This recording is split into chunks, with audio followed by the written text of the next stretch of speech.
Welcome to my channel, and this is going to be a quick video on concealed carry for beginners. This is just some of the things I wish that somebody had told me when I started to conceal carry. This is one of those things, this is just one man's opinion, so if I say something that just bugs you a little bit, don't get too uptight. It's just my opinion. My opinions change, as I'm sure yours do. So again, just some CCW for beginners, some things I wish I had known about CCW before I began to carry. So sit back and enjoy the video. So to begin the conversation, I want to talk about what we call these things. Do we call them handguns, guns, weapons, pistols? And I'll say call them anything you want. I got chided once for calling it a weapon, and it's, guys, I didn't mean anything by it. It's just a handgun can be used as a weapon. What else you would use it for, I don't know. But if you're uncomfortable calling it a weapon, that's great. I'll try to call them handguns. I call them handguns rather than guns because if you're in the military, a gun is something that goes on a battleship that shoots really big projectiles. So I'll try to call them handguns. If I slip, please forgive me. Don't send me a lot of hate over it. I'm trying to get out of the habit. I'm trying to be responsible and respectful of everybody. This is just one guy's opinion. So the first thing is I want to talk about that I wish I had known when I began to CC is know the condition of your weapon. If my gun is in my safe, it is going to be ready to go. There's going to be one in the chamber, magazines loaded, no safety on. If the handgun is on my waist, it's going to be in the same condition. If I'm going to take the handgun out of my waist to show my friend privately, never in public, because that's brandishing a weapon, it's illegal, I'm going to unload the handgun, I'm going to pull the magazine out, and I'm going to double check it for safety, and then I'll hand it to my friend privately to show them what the handgun's all about. I never hand somebody a loaded handgun. So if it's on my person or my safe, it's going to be in what I call condition green, which means it's ready to go. Second piece of advice is take a class, take more than one class, and know the law. When I first started carrying 16, 17 years ago, I took a class from our local sheriff department. Great class.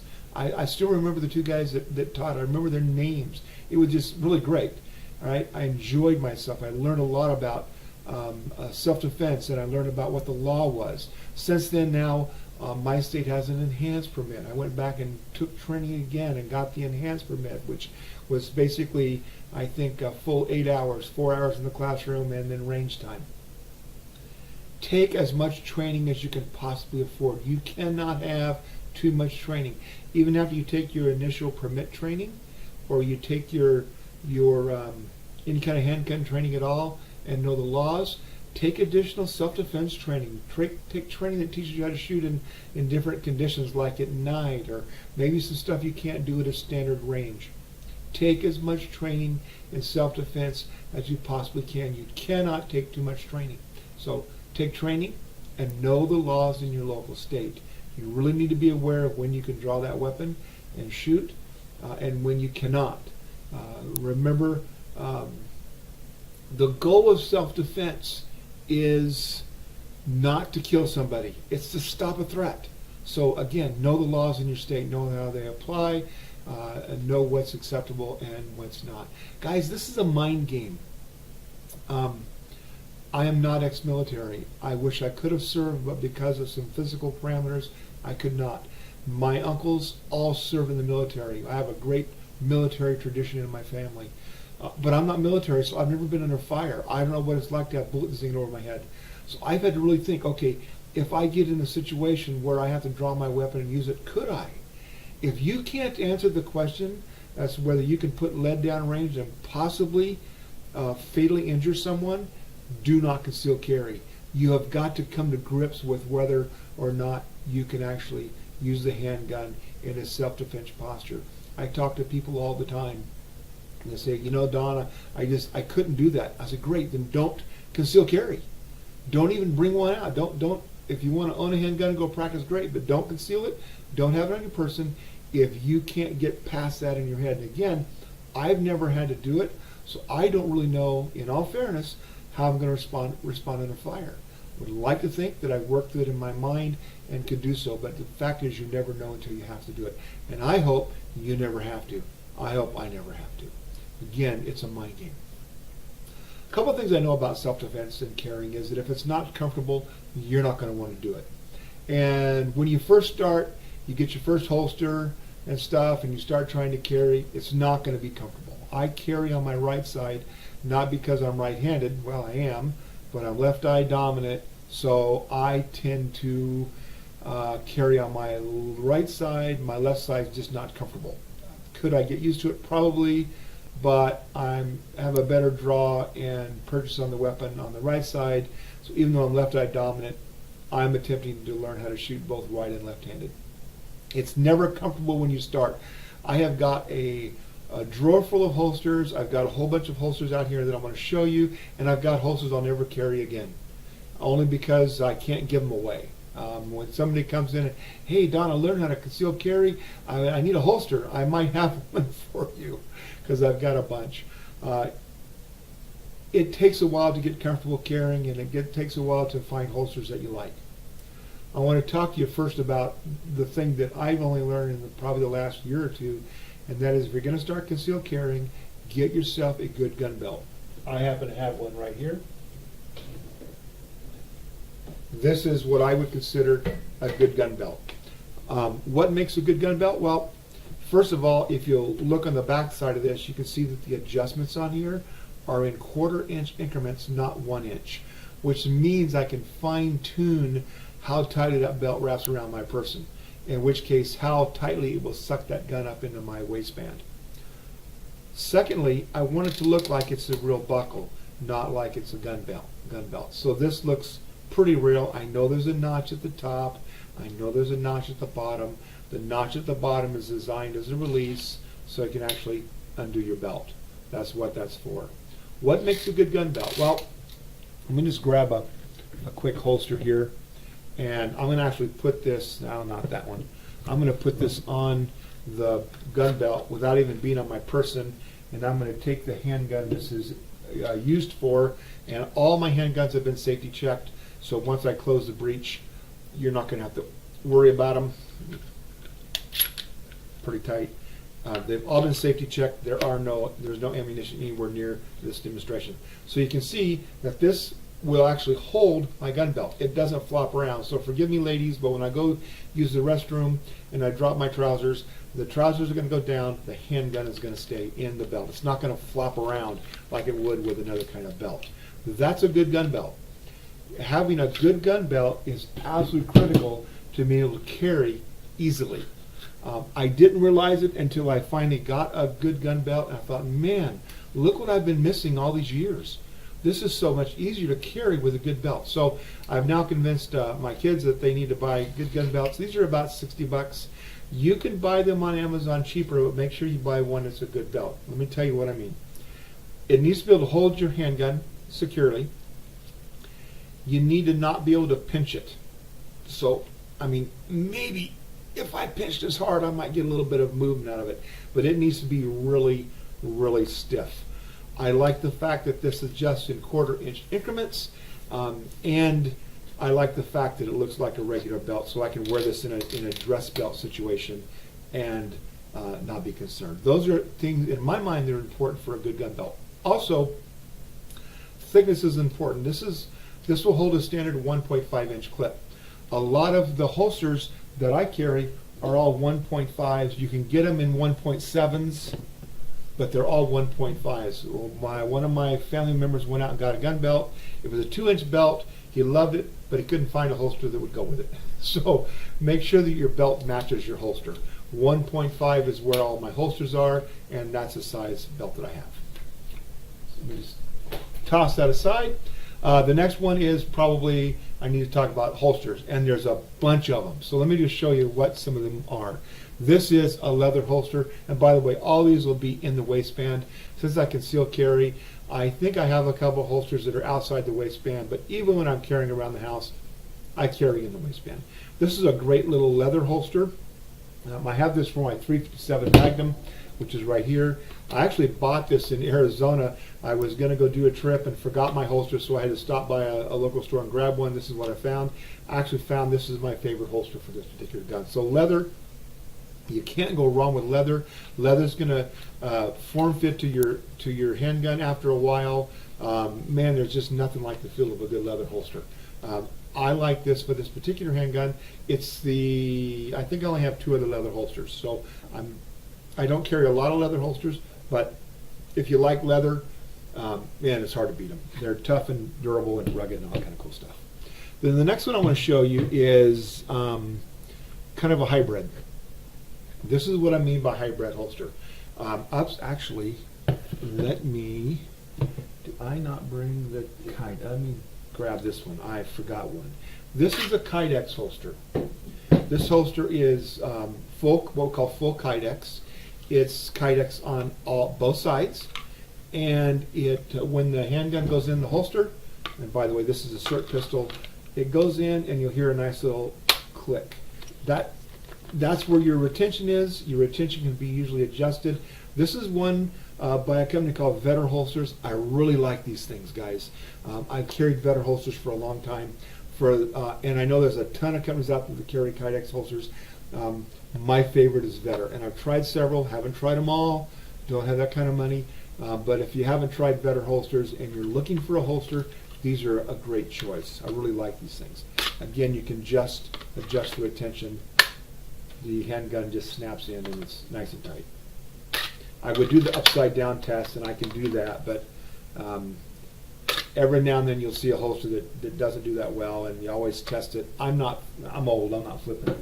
I'm not going to do flips and stuff, guys.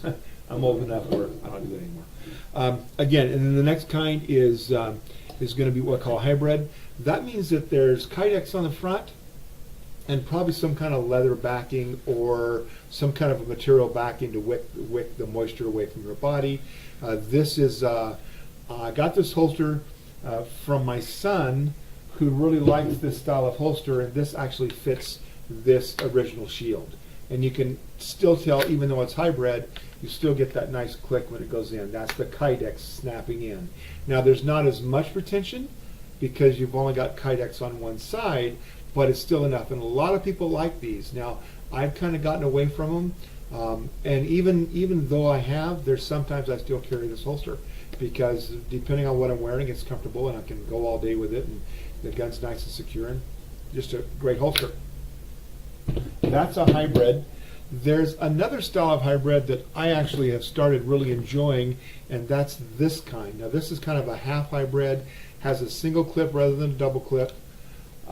This is put out by a company called White Hat Holsters, and I absolutely love these things. When I first got my first White Hat holster, I thought, man, the gun doesn't really fit nice and tight.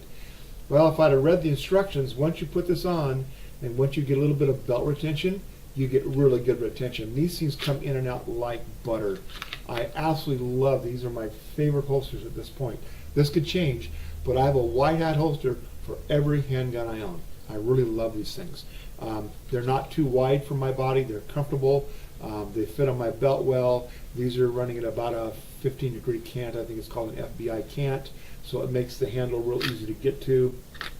I have one of these for every handgun that I have. In fact, I have them printed differently. This one's just a solid black, but I have others that I have.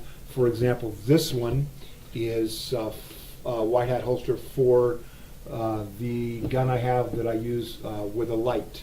The handgun I have with a light, which is this one. When you use a holster and a light combination, what happens is that the light is a little wider than the handgun. Okay?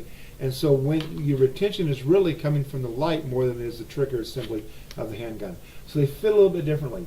These guys make handguns for a ton of light. So if you're going to go out and buy a light for your handgun, make sure you can buy a holster that will fit that particular light. These guys have a bunch. Not that other people don't, but these guys have a bunch.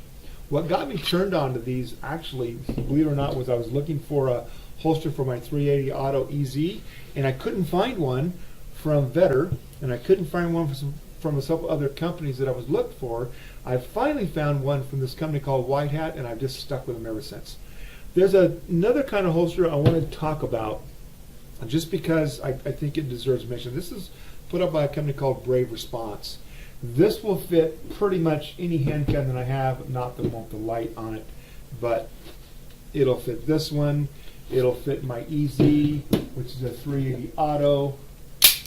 It'll fit that one. It'll fit most size handguns. It'll fit a Glock 19, Glock 17, most of your M&P stuff, Rugers, any kind of compact, subcompact, or full-size weapon can go, or handgun can go inside this holster. This is a deep concealed holster, which means that this belt actually goes around your body, and it's really made to be worn almost like right either at your belt or below. And you can, if you're wearing a dress shirt and dress slacks and you need to do a deep conceal, you can tuck this in right around this holster and they will never see it coming. I use this if I need to dress up in slacks. I can walk into a place and they, again, unless they actually put their hands on my body, they're not going to know I'm carrying. I can carry any size of my handguns that I want to. Even the big one with the light on it, I can pop the light off, pop it in here. I can carry magazines, extra magazines, flashlights, whatever I want. And it's carried in such a way, since this is actually attached to my body, you're never going to see it coming. There's a bunch of these out there. This is my favorite. I think they're, I don't know, between 60 and 80 bucks. You can buy similar ones cheaper. I just like this one. It's just so comfortable. These are put out by a guy who's a vet, and he makes these, and I actually love this holster. So this is what we would call a deep conceal holster. You can also get holsters that you can appendix carry. For example, this one by Vetter. You can appendix carry this if you want to, so you can put it down here in front. I'm not a fan of appendix carry, only because I'm a rotund guy and appendix carry doesn't work for me. I carry it 3 or 4 o'clock on my right side. So, but this one you can appendix carry. I've got another holster that I can actually do a groin carry, which is kind of a deep conceal like this is, but it's made to be worn in the front. It's not my favorite way to carry, but if I'm not doing a lot of walking and I just want to be comfortable, I might choose that particular holster. It's important when you go that way, or you're going to go with this kind of holster, that you have some kind of trigger guard. This does. My other deep concealed carry holster doesn't, and so I prefer this one. So I'll show that one to you. So much for holsters. Again, there's thousands of them out there, and you're going to be picking and choosing. If you're going to look at a holster, wear it for a week. Don't just wear it 2 days and say, oh, I can't wear this thing. Wear it for at least a week or two. Make sure you really give it a good chance. When I found the white hats, every one of these white hats fits kind of the same way. I can move from handgun to handgun, and I still get the same draw, the same position on my body. I really like them. I'm sticking with them.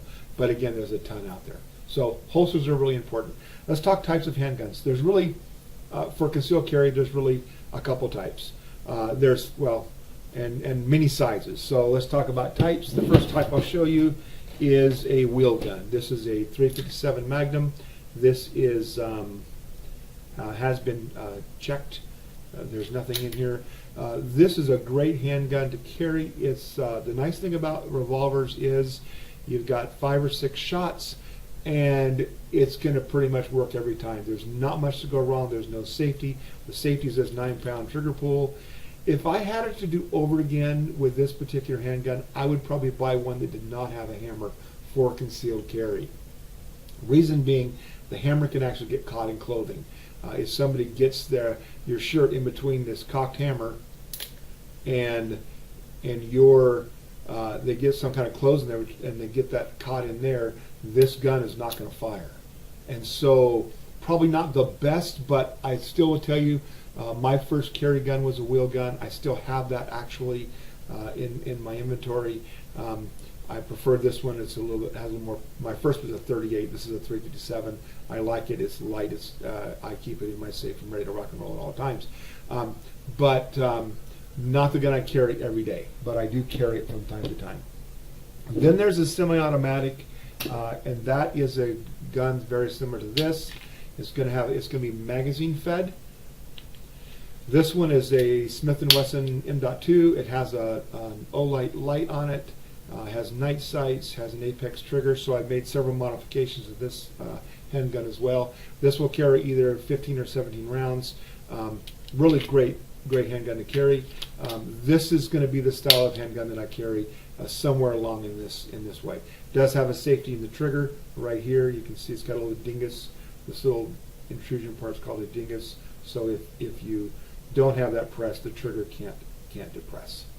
So semi-automatic. I also have a Shield. This is the original Shield 1.0. I've made several modifications to it. This is probably the gun I carry more than anything else. I also have over here a 380 Auto. This is Smith & Wesson's new 380 Auto EZ. I've done a review on this. This is just a really lightweight alternative. When I need to go light, I'm out walking, doing a 10-mile walk, I might carry this particular handgun as well. So again, a revolver is a good first carry. I like to have a revolver in my inventory at all times just because I never know when I might need it. It's not my EDC, but it's good to have. Probably never going to get rid of it. Let's talk a little bit about calibers. And there's a lot of, when I first started carrying, it was go big or go home. A lot of people carrying 40s or 45 HCPs. And if you were carrying a 9mm, you were just a wimp. Well, there's been a lot of research done. Ballistics have changed over the last 19, 20 years. FBI has now gone back to carrying 9mm. I think they're carrying Glock 17s, a lot of them. There used to be a myth that the higher caliber handguns like 357 or 45 APC had more stopping power. And what they found out through looking at handgun wounds is there really isn't. Handguns really don't have stopping power. Now please, if you really still think handguns have stopping power, don't send me hate. Opinions vary. This is just mine. But I believe I've got the data to back it up, and you go on the internet and look on YouTube, and there'll be a whole lot of videos on 9mm versus 45 APC versus 40. We'll talk about which one is the best one, but in my view, caliber, the caliber I like using more than not, is 9mm or 380 Auto. I don't think 22 or 32 are good self-defense calibers. Now, if that's what you're carrying, I'd rather have that than nothing. But my preference is going to be in the 9mm range. I don't believe handguns really have stopping power. What handguns do is they put holes in people, and they're really good at that. And the size hole that a 45 and a 40 and a 9 can put in a human body is negligible. I mean, there's a difference, but I don't think it's going to make that much difference. So what determines my caliber? Well, it's really simple. How many rounds can I put downrange in an effective manner? Is it easy to shoot, and is it affordable? So I find 9mm is the least expensive of those, of APC, 45 or 40 or 9. The cheapest one is 9mm, so I can afford more rounds to go to the range with. I can put more rounds downrange with my 9 than I can my 40 or my 45, and I don't have a 45, but my son does. So I shoot the 9mm more easily. I can put more rounds down range and can get back on target quicker. That's why I vote for the 9. Now, a special mention to 380 Auto. 380 Auto is really what they call a short 9. It's also been called a Kurt 9. It's, I think, what James Bond used, right? It's the same, almost. When I say it's the same, it's close. It's really close to being the same diameter as a 9mm, just as not a big a bullet. Do I feel like they have enough penetration for concealed carry? I do. The thing I don't want to have happen, and I'm going to speak to the guys for a second, so if you're a guy, don't tell me you just don't like the 380 Auto, you're going to give that to your wife. If you give the 380 Auto to your wife because you don't think it's a good concealed carry, what does that tell you about your relationship with your wife? I'm just saying, I see that happens. Well, yeah, I never carry it, but I'll let the wife carry it. Now, okay, wait. I'm not doing that. So I will carry, if I need to carry light, I will carry my 380 Auto. It's a great carry weapon. Will it do in a pinch? Yes. Guys, here's the thing. I hope to never have to draw it and use it. If I do I think it has the proper penetration? On this particular one, I do. Now, I've had a Bodyguard, little, man, it's not even a 3-inch barrel. This is a 3.6-inch barrel. This is a bigger barrel than my Shield. you take a look at these two handguns, you can see it's about a 1/4 inch difference, maybe more, between those two barrels. Well, what that means in the 380 line, as far as I'm concerned, is the bullet is in the chamber longer, which means I'm probably going to get more feet per second than I would out of a Bodyguard or a Ruger LCP. And if you're a Ruger fan, please don't send the hate. I like Rugers. I've had Rugers. These are just the guns that I've chosen. You'll notice that I have 3 Smith & Wessons. I'm a real Smith fan.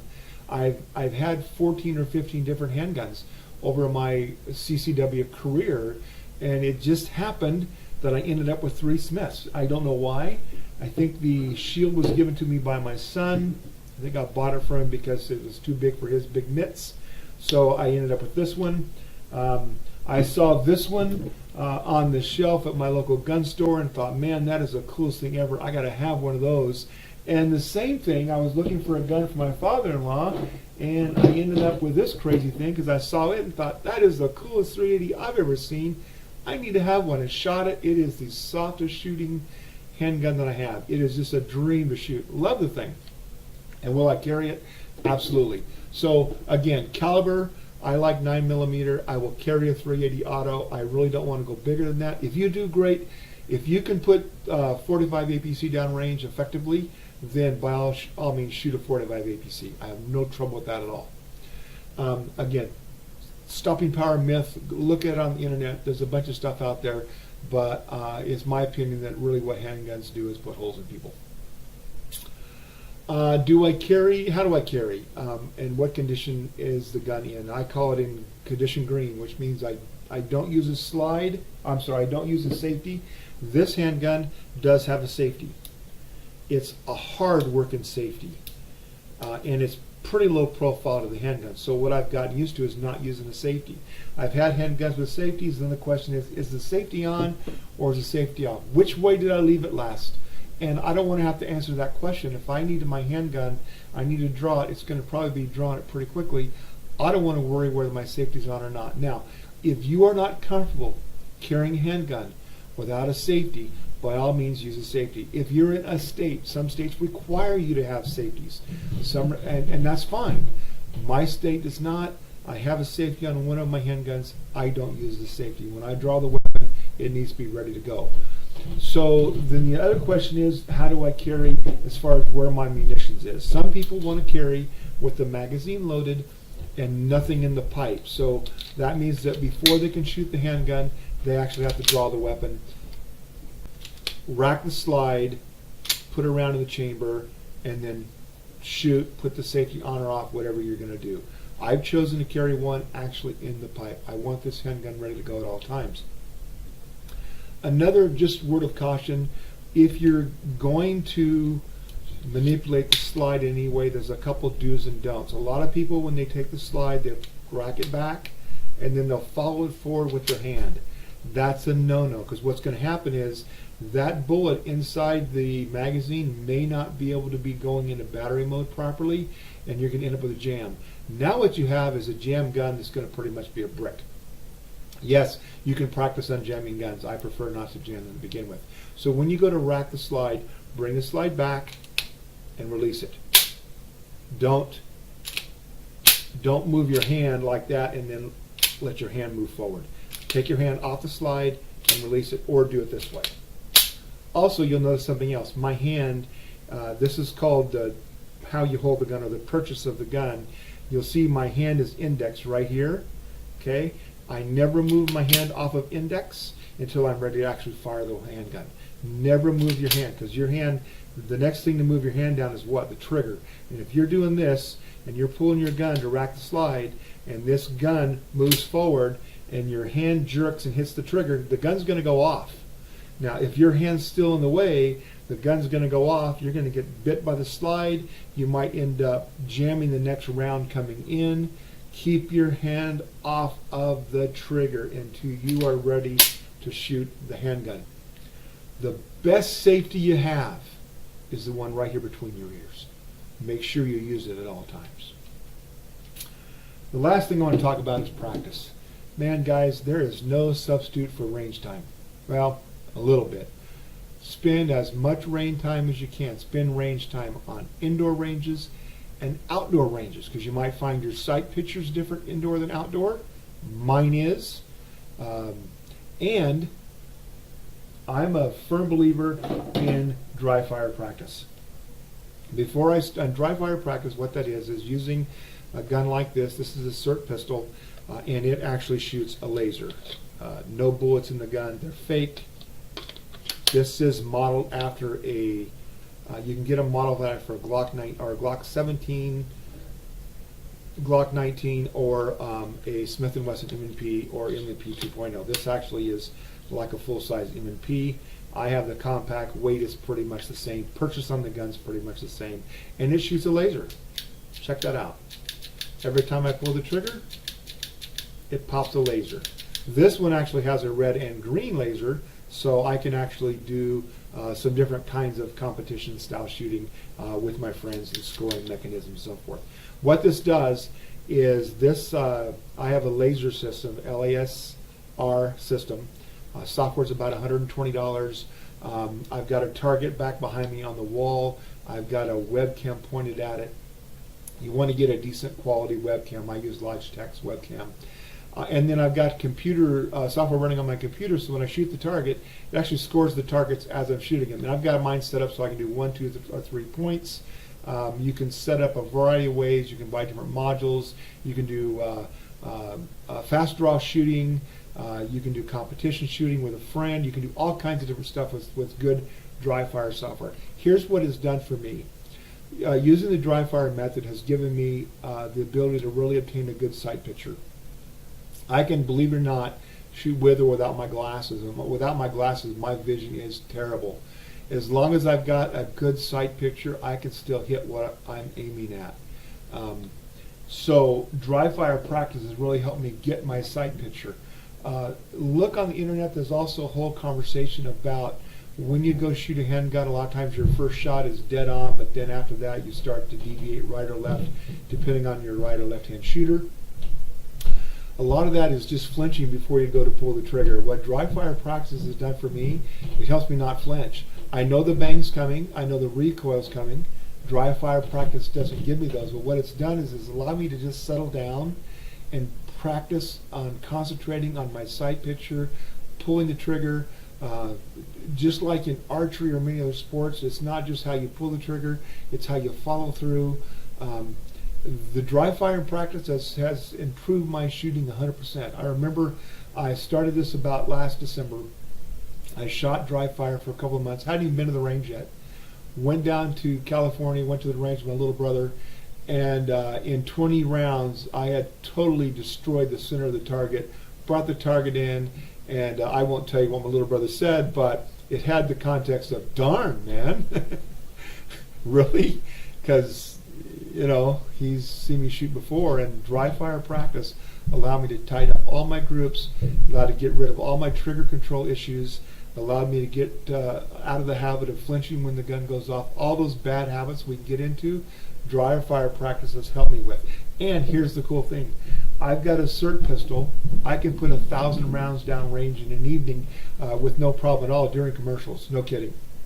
So I've got this. You can also get a bullet that goes inside your regular handgun, either 9mm or 380, and it will take the place of an actual round being in the chamber, and every time you depress your trigger, a laser will fire. You can use those. I have them. What I found was after a weekend of re-racking every time I wanted to shoot, my hands got sore. So I went in and spent the $300 on a SIRT pistol. Glad I did. I've probably got, I don't know, 60 to 80,000 rounds through this thing, and it's still going strong. I love it. And so practice. Dry fire allows me to do, shooting from kneeling, from sitting, from standing, from moving through my house if I want to. All kinds of different methods I can use to practice. Not much for practicing outdoor with it, obviously, because you'd never see the laser, but practice indoor shooting ranges, practice outdoor. If you can find a shooting range that will let you draw from your waist, some will with supervision. You should practice that way. Dry firing, again, you've already seen that I have a holster for it.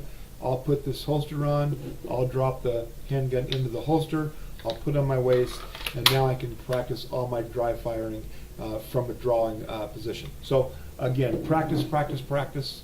There is no substitute. Whether you're dry firing or range, a combination of both is a good idea. You should practice as often as you possibly can. I hope this has been some good advice for you guys that are just beginning to CC carry. Let me just run over a couple things. Again, safety first, always know the condition of your handgun. Take a class, know the law. Remember that it's a mind game. You've got to decide, can I actually draw this weapon and fire on another human being? If you can't, don't conceal carry.